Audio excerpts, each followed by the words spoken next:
Drama serial में मुबशरा और जैद की शादी होने जा रही है। जब ये बात आयरा को पता चलेगी तो उसके ऊपर तो क़यामत टूट पड़ेगी। दूसरी जानिब मुहेब, जिसके ऊपर मुबशरा के बाबा ने आखिरकार केस करवा ही दिया। आने वाली किस की मुकम्मल कहानी में आप सभी दोस्त देखेंगे मुबशरा जो कि बिल्कुल ठीक हो चुकी है। उसका ज़हनी दबाव जो बना हुआ था उसके ऊपर, वो सारी की सारी परेशानियां उसकी हट चुकी हैं। जब उसके पास डॉक्टर आती है तो उसे सारी की सारी स्टोरी सुनाती है। डॉक्टर सितवत जो उससे पूछती है कि तुम्हारी तलाक क्यों हुई है। यहाँ पर वो कहती है कि मुहिब और मेरी एंगेजमेंट, और इस पूरे 1.5 साल में उसने मुझसे शादी की ताकि वो मेरे स्टेटस और नाम को कैश कर सके। ये बात सुनने के बाद वो बहुत ज्यादा हैरान रह जाती है कि मुहिब किस तरह का लड़का है। मुबशरा के ठीक होने के बाद वो फैसला कर लेती है कि वो जैद के पास जाएगी। तैयार होने के बाद जैद के घर में पहुंच जाती है। वहाँ पर अंकल के साथ मुलाकात करती है और उसके बाद जैद के पास चले जाती है। वहाँ पर उसे कहती है कि उस दिन तुमने जिस तरह से मुझे रोका और मुझे वहाँ से लेकर चले गए, और मुहिब जिसने मेरे ऊपर हाथ उठाने की कोशिश की और आपने उसका हाथ पकड़ लिया, उसके लिए मैं शुक्रिया अदा करती हूँ आपका। यहाँ पर जैद कहता है कि माफ कीजिएगा, यहाँ पर कोई औरत भी होती या कोई और भी होता ना तो मैं ऐसे ही करता। ये बात सुनने के बाद मुबशरा हैरान रह जाती है कि जैद ने किस तरह की बात की है। दूसरी जानिब जैद जो कि बिल्डिंग्स बनवा रहा है और उन बिल्डिंग्स में जाकर देख रहा है, मुआयना कर रहा है और सारी के सारी चीजों को देख रहा है, अपने कारोबार को भी खुद ही देख रहा है। मुहिब जिसे आखिरकार FIR की कॉपी पहुंच ही गई, जो उसके ऊपर केस हुआ है, सारा का सारा उसके सामने इस बार आ ही गया। जाफिर साहब ने जिस तरह से चाल खेली इस बार मुबशरा को लेकर, अपनी बेटी के लिए वो बहुत ज्यादा संजीदा हो चुका है। उसने तो इस बार सोचा है कि वो मुहिब को माफ नहीं करेगा। मुहिब ये सब कुछ देखने के बाद परेशान हो जाता है। दूसरी जानिब मुबशरा जो कि इस बार हिना को माफ करने वाली नहीं है, उससे ये सब कुछ बर्दाश्त नहीं होता। तैयार होकर गाड़ी में उनके घर पहुंच जाती है। जैसे अंदर पहुंचते तो यहाँ पर मुलाजमा रोकने की कोशिश करती है कि आप कौन है, यहाँ पर क्या करनी आई है। वो उसके पीछे पीछे, मुबशरा आगे आगे। गुस्से में आकर जैसे ही अंदर का दरवाजा खोलती है तो यहाँ पर उसका आमना सामना हिना के साथ हो ही जाता है। हिना के चेहरे के ऊपर जोरदार थप्पड़ मार देती और कहती है कि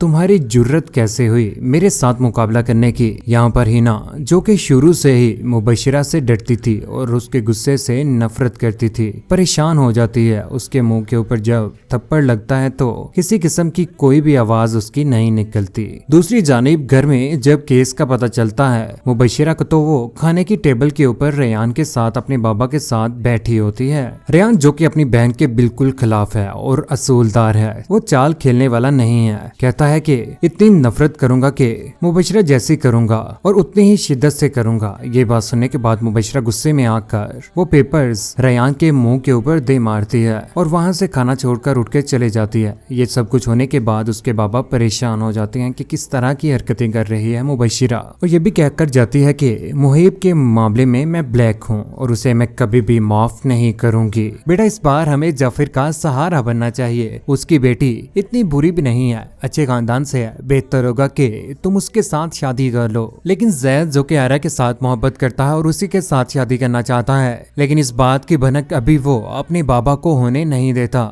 उसके बाबू से बहुत ज्यादा फोर्स कर रहे होते हैं। लेकिन दूसरी जानिब आखिरकार वो आयरा को कॉल कर ही देता और कहता है कि मेरी बात अपने भाई के साथ करवा दो, मुझे तो समझ नहीं आती कि तुम चाहती क्या हो। यहाँ पर आखिरकार आयरा भी बोल पड़ते, कहती है कि तुम मुझे मिल जाओगे ना तो मैं सारी की सारी दुनिया भूल जाऊंगी। ये बात सुनने के बाद जैद बहुत ज्यादा खुश होता है। जैद और आयरा की मोहब्बत को आखिरकार नजर लगने ही वाली है, क्योंकि यहाँ पर जैद के बहू से बहुत ज्यादा इंसिस्ट कर रहे हैं कि वो जितनी जल्दी हो सके शादी कर ले, और शादी उसकी मुबशरा के साथ होगी। तुम्हें एक मौका देना चाहिए शादी के बारे में, तुम्हारा क्या ख्याल है। यहाँ पर वो बहुत ज्यादा परेशान हो जाते हैं। आखिरकार जैद बोल ही पड़ता है कि मैं मोहब्बत करता हूँ आयरा के साथ। कौन है आयरा जिसके साथ तुम मोहब्बत करते हो? तुम्हें खुदा का वास्ता है मेरी बात को मान लो, समझ लो, मेरी मुआशरे में इज्जत रह जाएगी। वो मेरा दोस्त है, उसे मैं अब इनकार नहीं कर सकता। उसके साथ मैंने बात कर ली हुई है। आखिरकार अच्छे तरीके से तैयारियां होने के बाद यहाँ पर निकाह पढ़ा दिया जाता है। मुबशरा तो बहुत ज्यादा खुश होती है कि उसे जैद मिल चुका है। इतने बड़े खानदान का।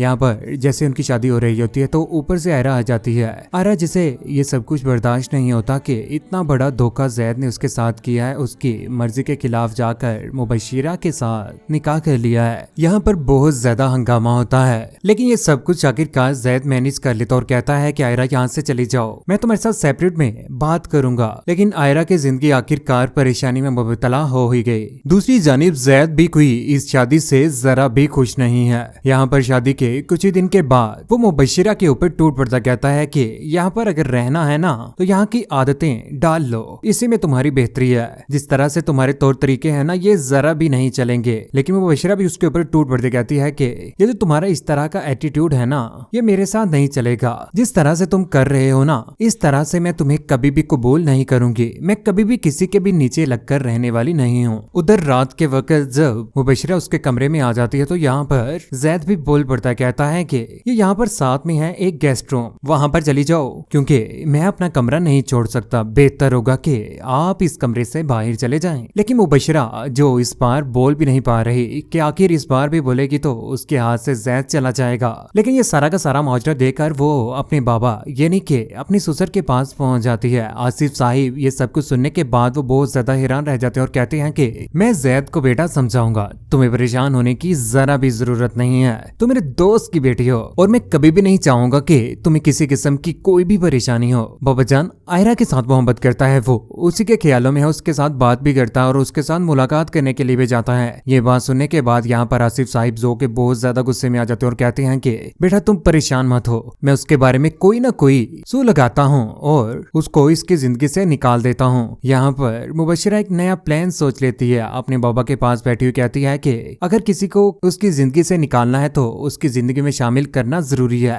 इस बार आयरा को वो जैद की जिंदगी में शामिल करना चाहती है। उसे लेकर वो बहुत ज्यादा सीरियस हो जाती है और अपने ससुर को भी कह देती है। वो फैसला कर ही लेते हैं कि वो आयरा के भाई के पास जाएंगे और उसकी पूरी की पूरी फैमिली का भी पता लगवा देते हैं। उसके भाई के पास चले जाते हैं जहाँ पर जाकर उसे कहते हैं कि हम तुम्हारी बहन का रिश्ता अपने बेटे जैद के लिए लेना चाहते हैं, हम आपको बिग डील दे रहे हैं। बेहतर होगा कि आप अपनी बहन की शादी मेरे बेटे के साथ कर दें। लेकिन यहाँ पर वो साफ साफ मना कर देते, कहते हैं कि मैं अपनी बहन की शादी कभी भी आप लोगों की फैमिली में नहीं करूंगा जहाँ पर उसे इज्जत ना मिले। जैद पहले ही शादीशुदा है, मैं कभी भी शादीशुदा शख्स के साथ और आप जैसे खानदान जो कि लालच देकर मेरी बहन को लेकर जाना चाहते हैं उनके साथ मैं कभी भी नहीं करूंगा। घर आए मेहमानों के साथ जब ये सारा का सारा बिहेव आयरा देखती है तो उससे बिल्कुल भी बर्दाश्त नहीं होता। वो अपनी भाई की इन सारी की सारी बातों को नफी करते हुए घर छोड़कर जाने का फैसला कर लेती है और वहां से जैसे ही सीढ़ियों से नीचे उतर रही होती है तो यहाँ पर उसके भाई आमिर उसका हाथ पकड़ लेते हैं, कहते हैं कि आयरा रुक जाओ, तुम पागल हो रही हो,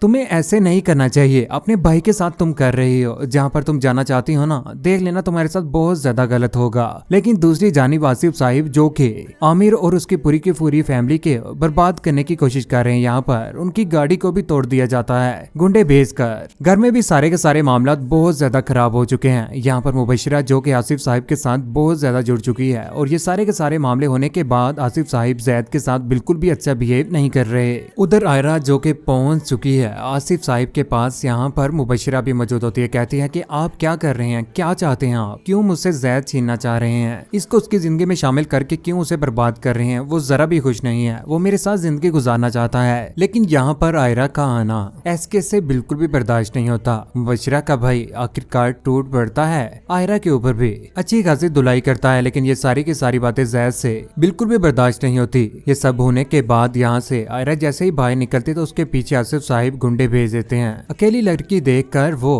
उसे बहुत ज्यादा तंग करते हैं। जब जैद और आयरा की मुलाकात होती है तो यहाँ पर आयरा बोल पड़ते, कहती है कि मुबशिरा के वहाँ पर होते हुए वहाँ पर मेरी कोई भी हैसियत या कोई भी इज्जत नहीं है, मैं वहाँ पर कभी भी नहीं जाऊंगी। आयरा के साथ ये सब कुछ होने के बाद जैद तो मुबशिरा से बज़न हो चुका है, उसके ऊपर टूट पड़ता, कहता है कि तुम्हारा मेरी जिंदगी में आना एक अजाब ही है। जब से तुम मेरी जिंदगी में आई हो ना मेरे अपने ही लोग मुझसे दूर हो चुके हैं, तुम्हें खुश रखने के चक्कर में ना ये क्रिमिनल बन चुके हैं, मेरे साथ बुरा कर रहे हैं, मुझे जायदाद से आग करना चाहते हैं, ये सब कुछ जो भी कुछ भी मेरे पास है ना ये मुझसे छीनना चाहते हैं, मुझे दिखला रहे हैं कि मेरे पास कुछ भी नहीं है, जो कुछ भी है इन्हीं का दिया हुआ है। यहाँ पर आसिफ साहिब जो कि अपने बेटे को समझाने की भरपूर कोशिश करते कहते हैं कि बेहतर होगा कि अपने आप को सुधार लो, नहीं तो जो कुछ भी तुम्हारे पास है ना ये इज्जत शोहरत, जिन गाड़ियों में तुम घूम रहे हो ना, ये सब कुछ मेरा ही है। तुम अपने सरनेम के अलावा कुछ भी नहीं हो। आखिरकार वो फैसला कर लेता है कि वो घर छोड़ देगा। उसका घर छोड़कर जाना यहाँ पर मुबशिरा को भी धचका देगा।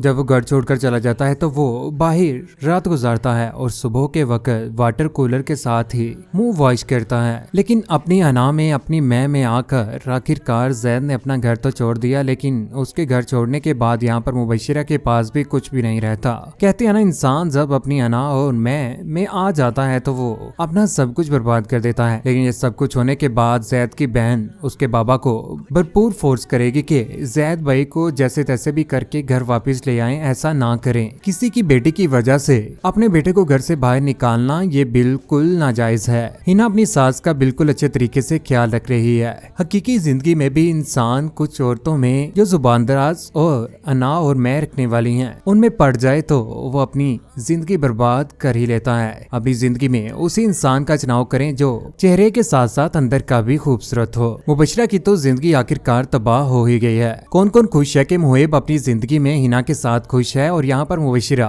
तबाह बर्बाद हो चुकी है और एंड में आकर आयरा और जैद दोबारा से एक हो जाएंगे। कौन कौन चाहता है कि जैद और आयरा एक हो जाएं और वो दोनों एक दूसरे के साथ हंसी खुशी जिंदगी गुजारें? नीचे कमेंट सेक्शन में अपनी मोहब्बत भरी राय का इजहार जरूर कीजिएगा। चैनल को सब्सक्राइब करने के बाद बेल का बटन जरूर दबाइएगा ताकि फ्यूचर में हम किसी किस्म की कोई पोस्ट करें तो वो आप तक बर वक्त पहुंच पाए। अपना ख्याल रखिएगा, दुआ में याद रखिएगा। अल्लाह हाफिज।